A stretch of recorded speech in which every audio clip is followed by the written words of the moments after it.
மாமியார் உடனே மதி அங்கே சுரேஷ் கிட்ட உங்கள் வீட்டில் உங்கள் அம்மா அப்பாவும் என்ஜாய் பண்ண மாட்டாங்க, மலரக்காவையும் என்ஜாய் பண்ண விட மாட்டாங்க அப்படின்னு சொல்லிட்டு இருப்பாங்க.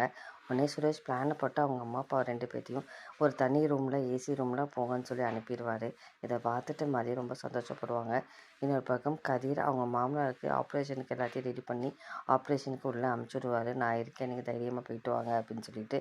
ஆனால் இதை நினச்சி ராஜி இவன் எங்கே இருக்கான், ஏதோ தப்பு பண்ணுறான், நம்மக்கிட்ட சொல்ல மாட்டான் அப்படின்னு சொல்லிட்டு ராஜி இதை பற்றியே யோசிச்சுட்டே இருப்பாங்க. அதுக்கப்புறமா அங்கே உள்ள ஒரு பிரச்சனை நடக்கும் லேடீஸ்க்கு. அப்போ சுரேஷ் அங்கே போய் பேசி தீர்த்து வைப்பார். இதை பார்த்துட்டு எப்போவுமே சுரேஷ் நல்ல பையன்தான், நீ அவனை இப்போ புரிஞ்சுக்கோ அப்படின்னு சொல்லிட்டு மதிக்கிட்ட மலர் சொல்லுவாங்க. அதுக்கப்புறம் எல்லாரும் ஒரு ரைடு போயிருப்பாங்க. அப்போ சுரேஷ் உனக்கு பயமா இல்லையான்னு கேட்பாரு. எனக்கா அதெல்லாம் பயம் இல்லையே அப்படின்னு சொல்லிட்டு இருப்பாங்க.